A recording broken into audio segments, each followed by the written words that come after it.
let me see, introduce her. She's the president of the Transgender Veterans Association.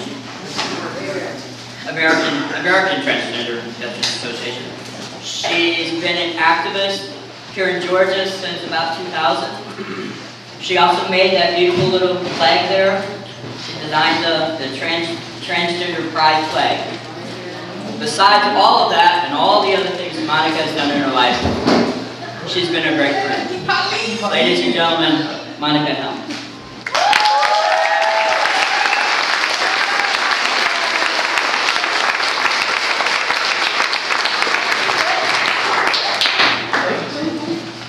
Boy, that's going to be a tough act to follow.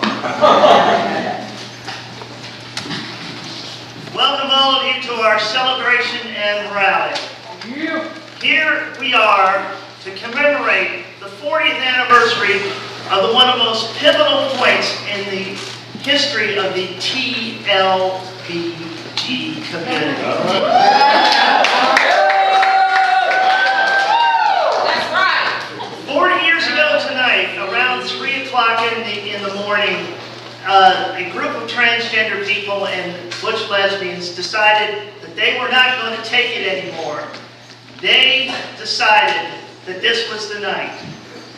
The gay icon, Judy Garland, had died less than a week earlier, and so the community was still in shock and sadness.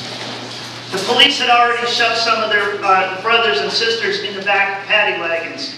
To show their anger, they started throwing coins at the police to symbolize them taking payola from organized crime bosses who owned the bars.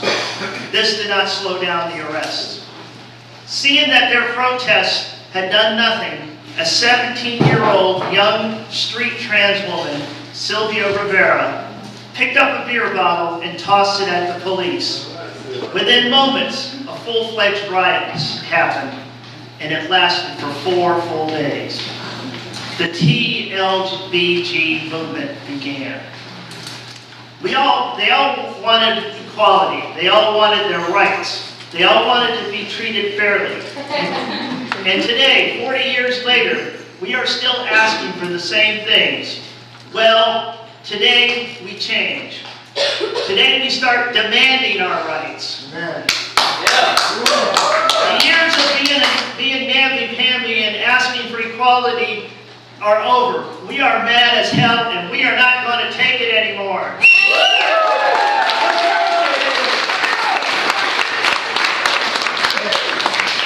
Friday, I heard something that just made my blood boil. Our wonderful Senator, Johnny Isakson, was on 11 Alive News. And they asked him about the president's response to the violence in Iran. Our senator stated that because our president has a bully pulpit, he needs to be strong in condemning Iran for the violence and the human rights violations.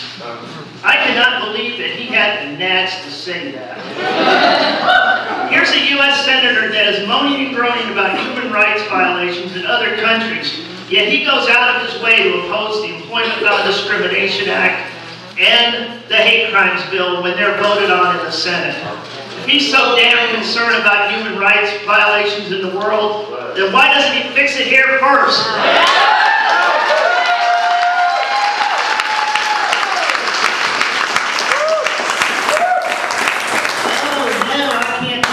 Gay people are not really human, so they don't deserve human rights.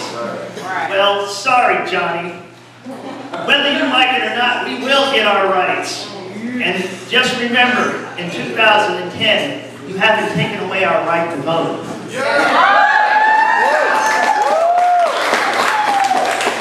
Anger is a good thing when it's directed in the direction where it can make some difference. But in the 12 years as living as Monica, I've seen the range of human emotions that covers the whole spectrum of life. I have cried at funerals for friends who took their own lives or were murdered. I've laughed at the humor that can come from being trans. I smiled seeing the beauty our community can create. And I stood in awe as I witnessed history being made. I tell people that I would not wish this life on my worst enemy, but I would not have missed it for the world. Good, Monica. All of you are my family. You have made my life worth living. Yes, we can disagree emphatically at times, but let an outsider start to attack us, and we will band together in a strong force.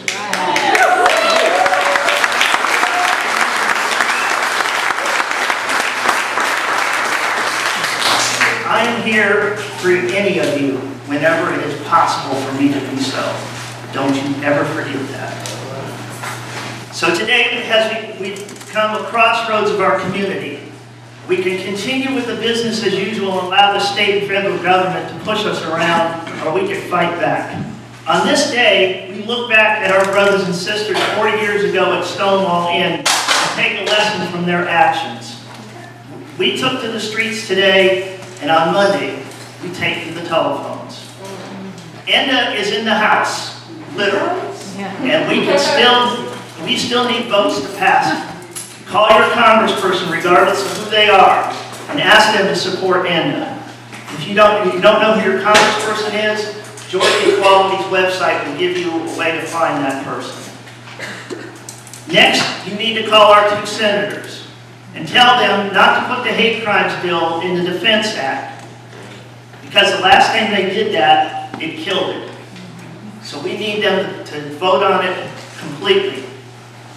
And we have enough votes in the Senate. At least I hope so. So, the power of the flying beer bottle has been replaced by the power of your voice. Speak up and be heard. I tell people there is no shame in failure, but there is in failure to try. This is our moment. Let's try, and let's try together. Thank you.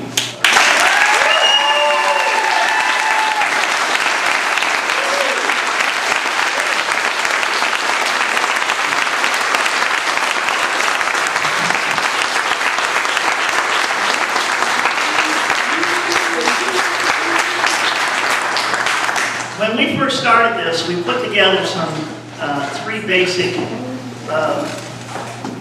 well, we can say they're demands if we want, but we're going to say that they're requests, especially to our friends here. Now, Karla, I'm going to need you to hold this so I can read this. Real short. How old is that? Older than Monica.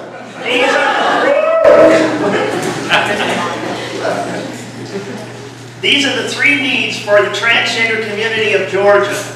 On this 27th day of June 2009, the 40th anniversary of Stonewall riots, the transgender community of Georgia presents to the Georgia State Assembly a list of 3 strongest concerns facing our community in our state. They are as follows. Passing an employment non-discrimination law, which includes gender identity, gender expression, and sexual orientation, which also covers harassment on the job. It should also ban discrimination in public accommodations, education, housing, and medical issues. Right. That's right. Yep. Number 2, passing a fully inclusive hate crimes law for all categories, which includes provisions that will ban the panic defense. And number 3, passing a law that will revise the state driver's license and state ID procedures that will accommodate transitioning individuals so their identification is consistent with their presentation in accordance with the policies set down by the American Medical Association and the World Professional Association for Transgender Health. We, the members of the transgender community, employ the legislators of the Georgia State Assembly to pass legislation that will make all Georgians free and protected by the law. These protections are good for Georgia's economy and well-being. And I present this to you in a request that you will read this on the floor of the House and the Senate when the Assembly comes back in session